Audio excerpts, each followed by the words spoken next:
Olá, saudações ao pessoal que acompanha os trabalhos do Centro Espírita Nosso Lar através das mídias sociais, momento em que dedicamos a reflexões, um espaço virtual, por não estarmos conseguindo nos reunir diante do quadro mundial presencialmente, aproveitamos das mídias para continuar fazendo em conjunto as nossas reflexões. Hoje abordaremos sobre o tema erro, culpa e perdão. E para iniciar, como já é costumeiro, trouxemos uma leitura do livro Caminho, Verdade e Vida, é a mensagem de número 16, a mensagem de Emmanuel através da mediunidade de Chico Xavier. O título é Endireitai os Caminhos. Endireitai o caminho do Senhor, como disse o profeta Isaías. João Batista, conforme João no capítulo 1, versículo 23. A exortação do precursor permanece no ar, convocando os homens de boa vontade à regeneração das estradas comuns. Em todos os tempos, observamos criaturas que se candidatam à fé, que anseiam pelos benefícios do Cristo, clamam pela sua paz, pela presença divina e, por vezes, após transformarem os melhores sentimentos em inquietação injusta, acabam desanimadas e vencidas. Onde está Jesus, que não lhes veio ao encontro dos rogos sucessivos? Em que esfera longínqua permanecerá o Senhor distante de suas amarguras? Não compreendem que, através de mensageiros generosos do seu amor, o Cristo se encontra em cada dia ao lado de todos os discípulos sinceros. Falta-lhes dedicação ao bem de si mesmos. Correm ao encalço do Mestre Divino, desatentos ao conselho de João, endireitai os caminhos. Para que alguém sinta a influência santificadora do Cristo, é preciso retificar a estrada em que tem vivido. Muitos choram em veredas do crime, lamentam-se nos resvaladouros do erro sistemático, invocam o céu sem o desapego às paixões avassaladoras do campo material. Em tais condições, não é justo dirigir-se a alma ao Salvador, que aceitou a humilhação e a cruz sem queixas de qualquer natureza. Se queres que Jesus venha santificar as tuas atividades, endireita os caminhos da existência, regenera os teus impulsos, desfaze as sombras que te rodeiam e senti-lo-ás ao teu lado com a sua bênção.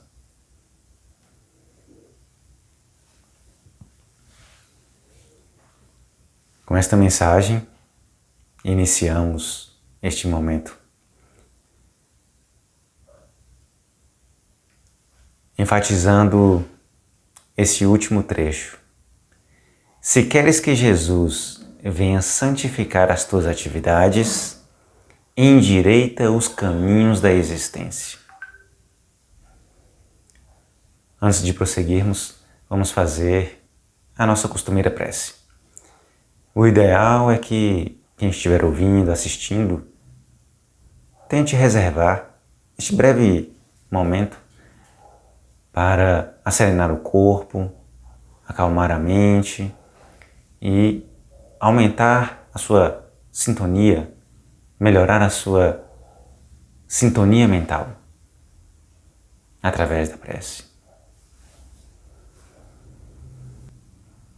Queridos companheiros do plano espiritual que nos assistem, que nos amparam, que coordenam as nossas vidas, auxiliando-nos neste processo de crescimento intelectual, de crescimento moral, no nosso progresso. Que possamos estar cada vez mais aptos a acolher em nosso ser estas nobres inspirações, ajudando-nos a endireitar os caminhos, a escolhermos cada vez mais essa estrada segura que o Cristo nos exemplificou. Este caminho reto que nos leva a uma comunhão cada vez maior com o nosso Pai. Ampara-nos nesses nossos propósitos de nos aproximarmos do nosso Senhor. E que assim, em conjunto, através dessas reflexões que seguirão, tenhamos cada vez maiores condições de nos aproximarmos do Pai. E assim, nos tornarmos, construirmos em conjunto esta felicidade.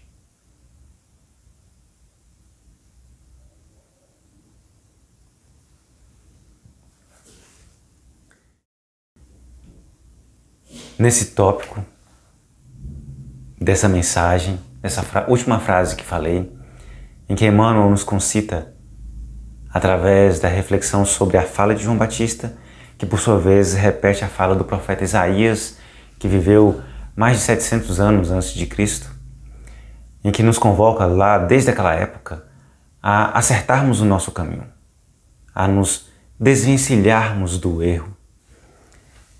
E isso inicia o primeiro tópico do tema, erro.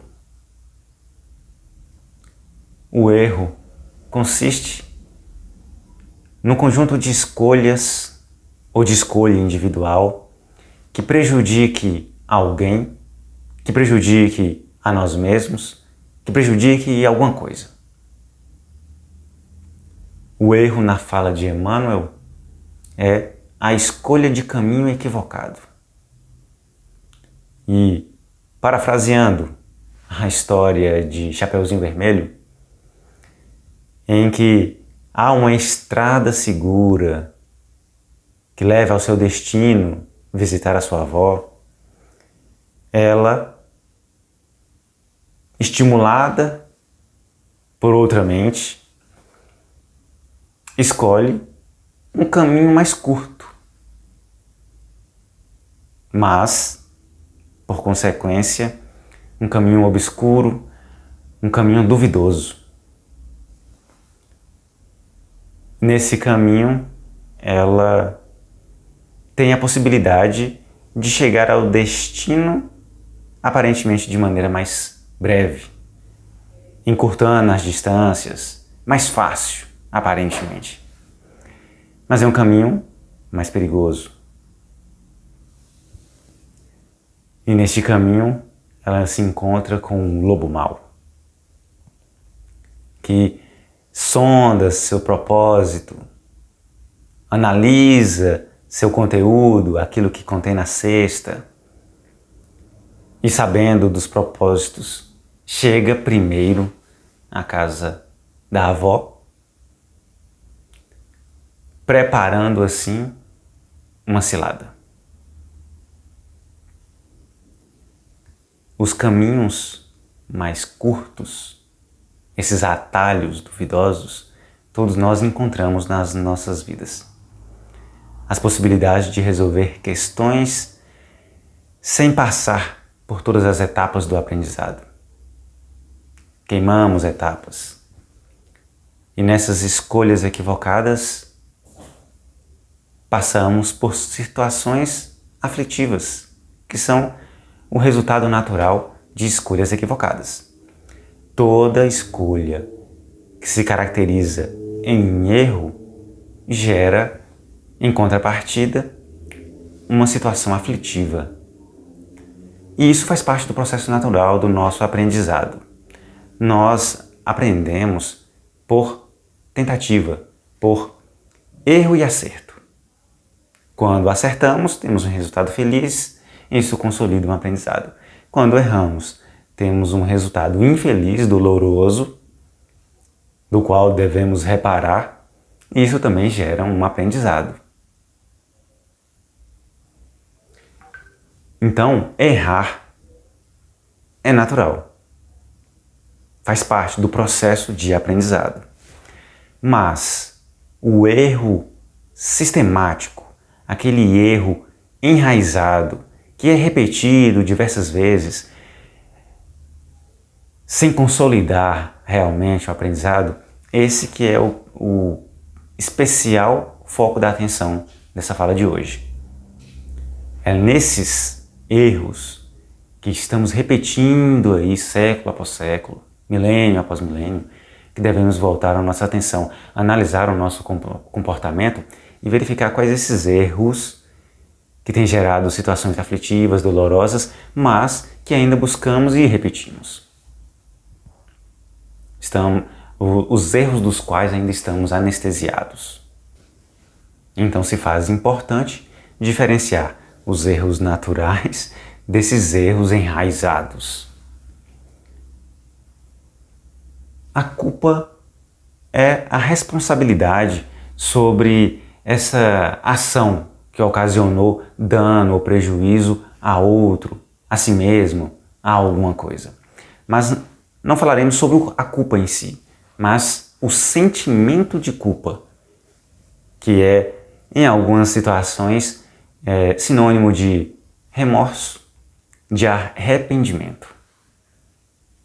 Iremos analisar o quanto essa sensação bem caracterizada por aflitiva, que é o remorso e o arrependimento, esse sentimento de culpa, mas a sua importância dentro do processo do aprendizado, dentro do processo de mudança, de autotransformação. No livro O Céu e o Inferno, na segunda parte, no capítulo 4, tem um tópico em que aborda as exprobrações de um boêmio. Ali temos relatos muito interessantes. A Sociedade Parisiense de Estudos Espíritas faziam reuniões mediúnicas nos quais eles evocavam espíritos para um estudo sério, um estudo bem realizado. E numa dessas evocações, em que é chamado esse espírito, ele diz: reconhecer os erros é já um mérito e um passo efetivo para o bem. Também por isso, a sua situação, sem ser venturosa, deixa de ser a de um espírito infeliz. Então, errar e não sentir remorso, não sentir nenhum tipo de arrependimento, nenhum sentimento de culpa, é um estágio inicial. É um estágio de anestesia, em que, não tendo nenhum efeito imediato sobre a consciência, não possibilita o aprendizado da mudança. O indivíduo continua repetindo, não sente nenhum estímulo, nenhum aguilhão, nenhuma cutucada para mudar. Acha natural. Já quando ele começa a reconhecer que pode estar errando, já começa a sentir algum desconforto,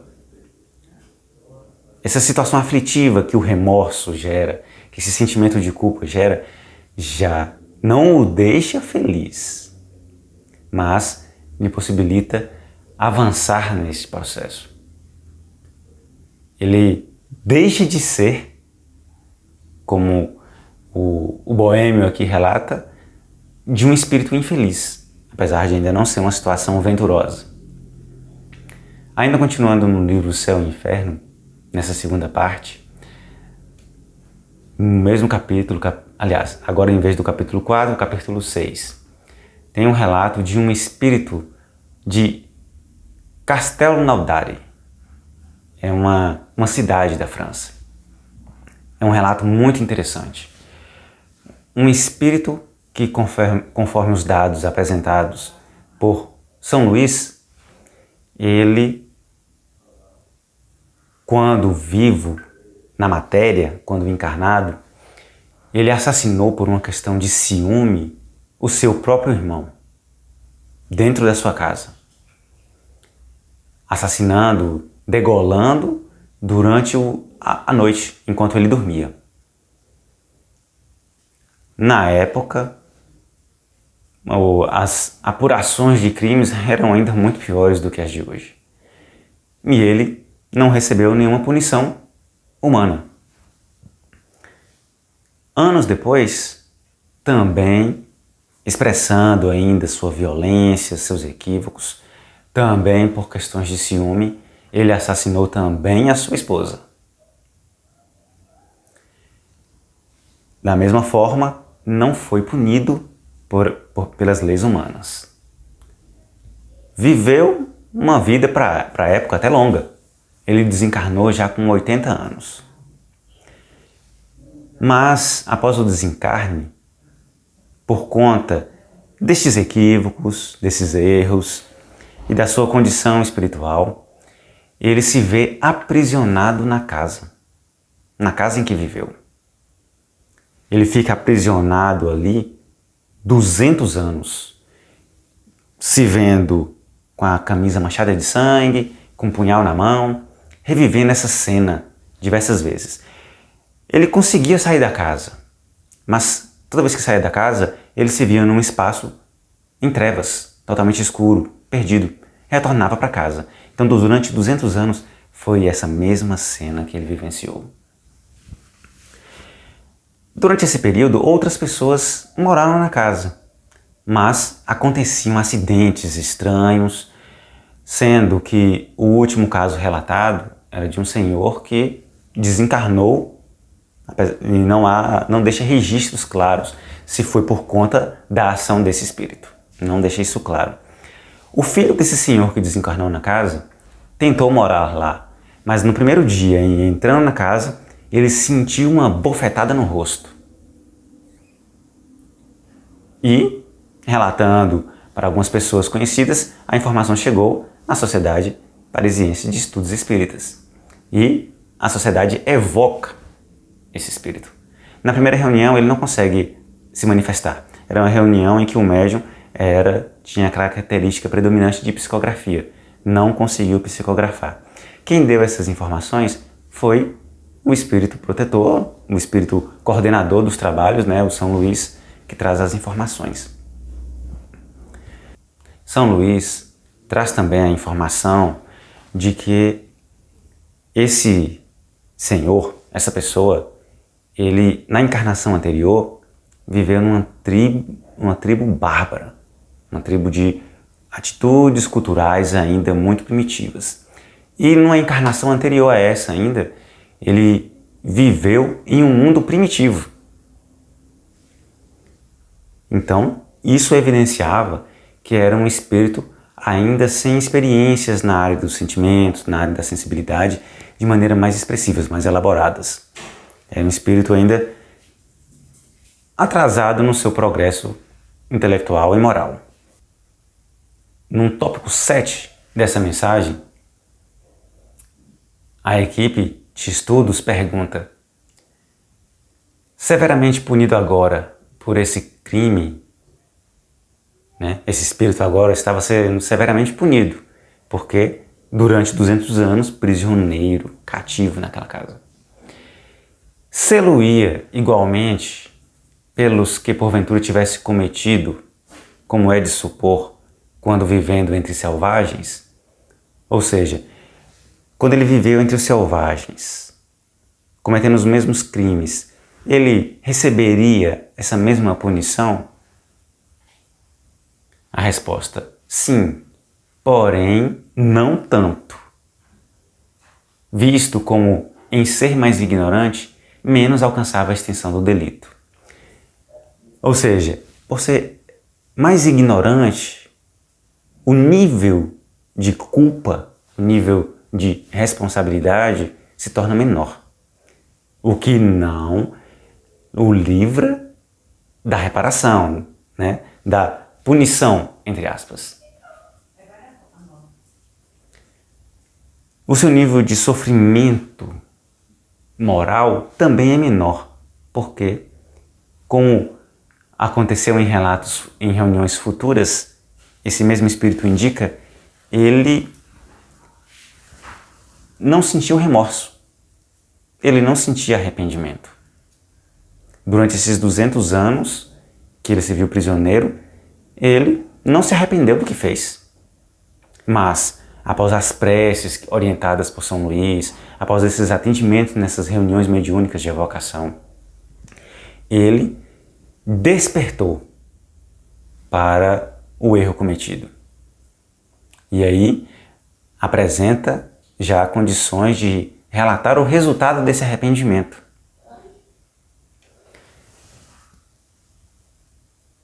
Ele diz que agora já sente uma dor,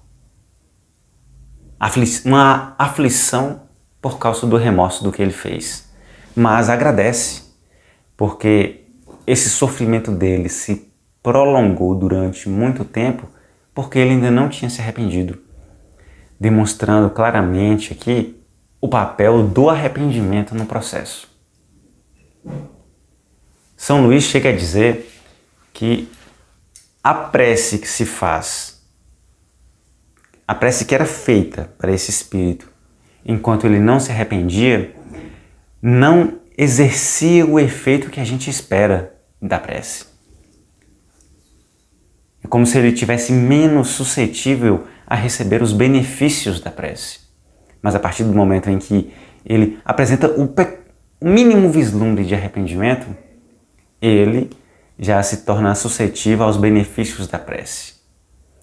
E a partir desse arrependimento, ele, mesmo ainda numa situação aflitiva, ele já se vê livre da fixação mental, já consegue sair da casa, já consegue passear por outros lugares, se relacionar com outros espíritos, encarnados e desencarnados,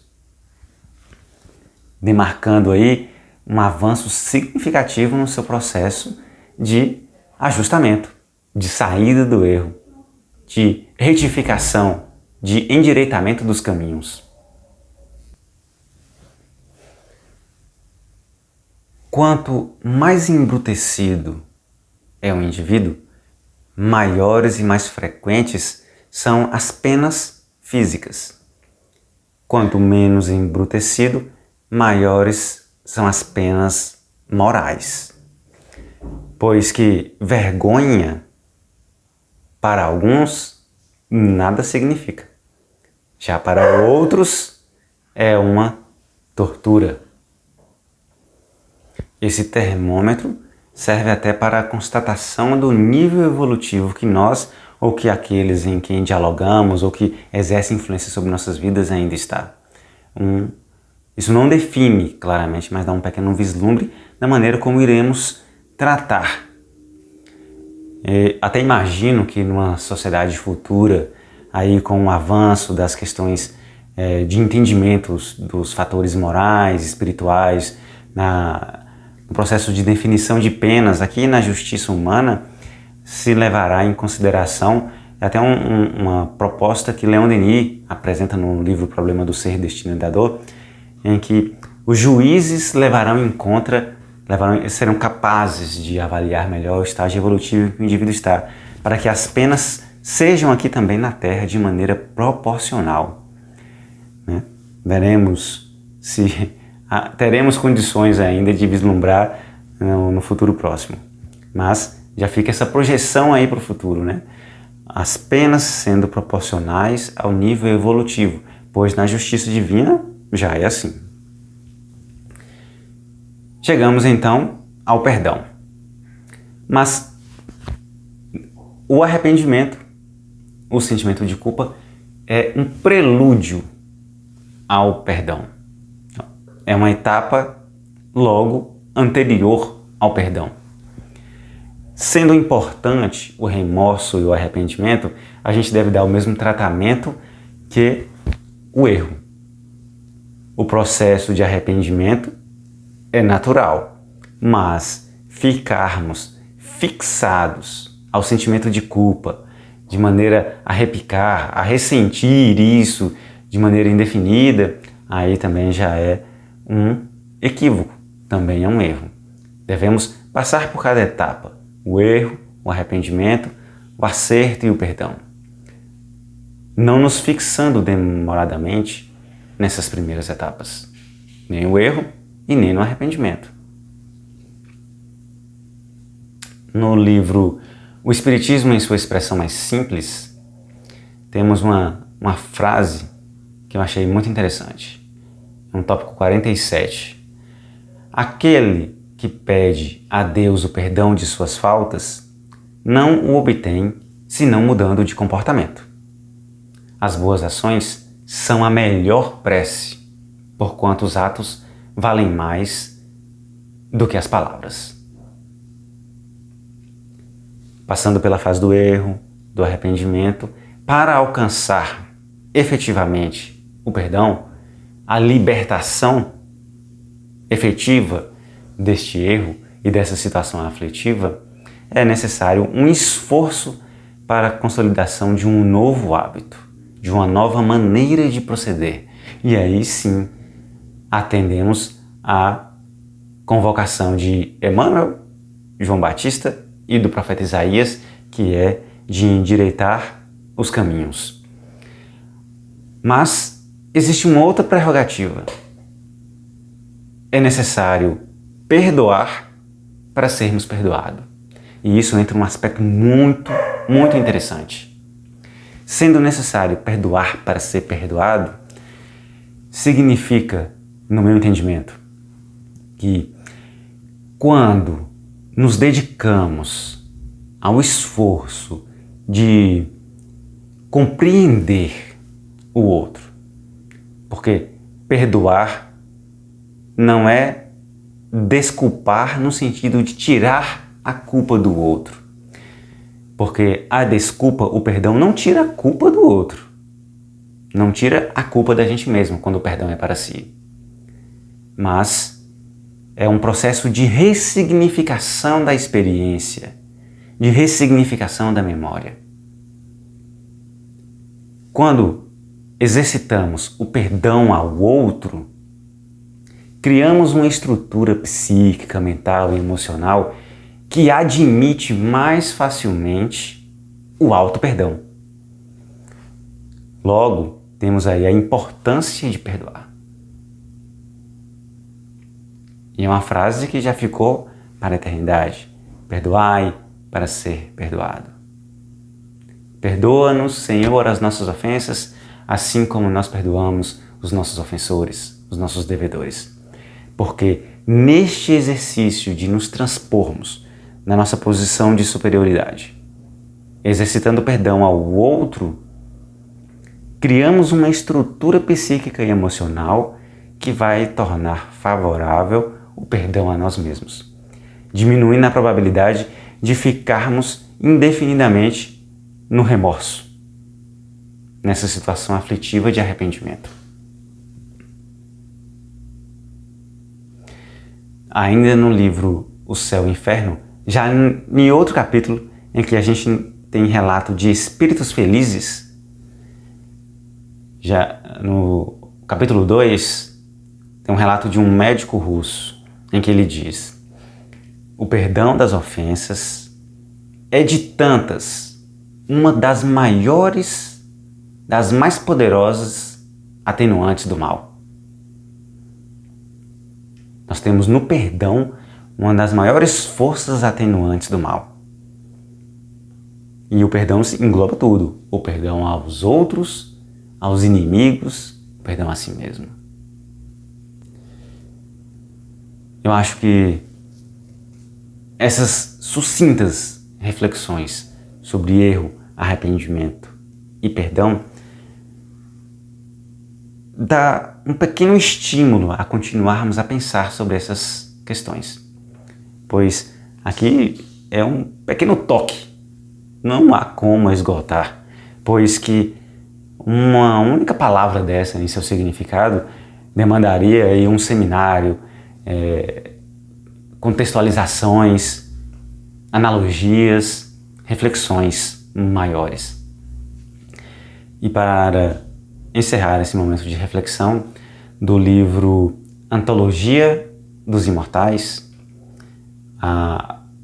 uma mensagem com o título de Prece, dada aos encarnados através da mediunidade de Chico Xavier e de Valdo Vieira, é uma mensagem do espírito José Silveira Horta, que foi um mineiro aqui na sua última encarnação, um representante da Igreja Católica, que deixou um legado interessante. Ele diz: Louvado sejas, Senhor, na glória do lar celeste, pelos bens que nos trouxestes no Evangelho Redentor, na tarefa renovada que o teu olhar nos consente, de espírito reverente, clamamos por teu amor. Pobres cegos que fugimos da luz a que nos eleva, nossa oração rompe as trevas, escuta-nos, Mestre, e vem. Retifica-nos o passo para a estrada corrigida, sustentando-nos a vida na força do eterno bem. Dá-nos, Jesus, tua bênção, que nos consola e levanta, que a tua doutrina santa vibre pura e viva em nós. Faze, Senhor, que nós todos, na caminhada incessante, cada dia, cada instante, possamos ouvir-te a voz. Ampara-nos a esperança, socorre-nos a pobreza, liberta nossa alma presa do erro e da imperfeição.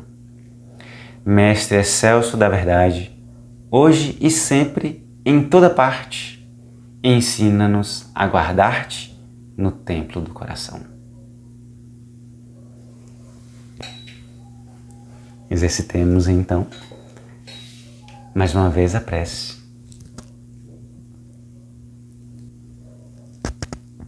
Mestre amado Jesus, agora talvez um pouco mais sensibilizados, um pouco mais motivados,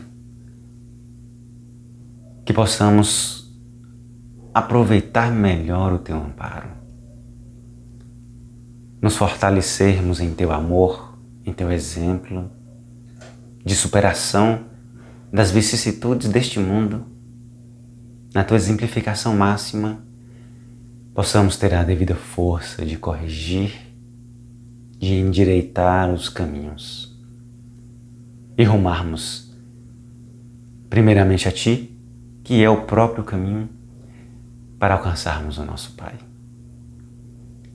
Que neste momento, movidos por estes desejos mais profundos, remexido em nós, possamos promover a transformação tão desejada que nos ajudará, nos facultará a construção de uma vida mais feliz.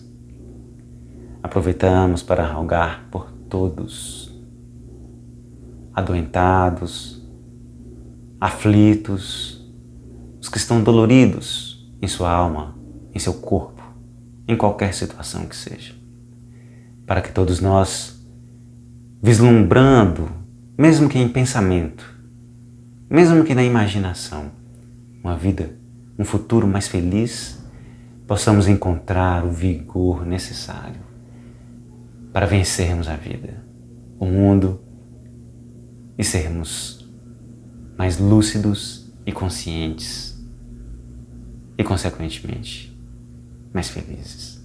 Que a fé, o amor e a esperança nos guiem em teu amor, Jesus. Que assim seja.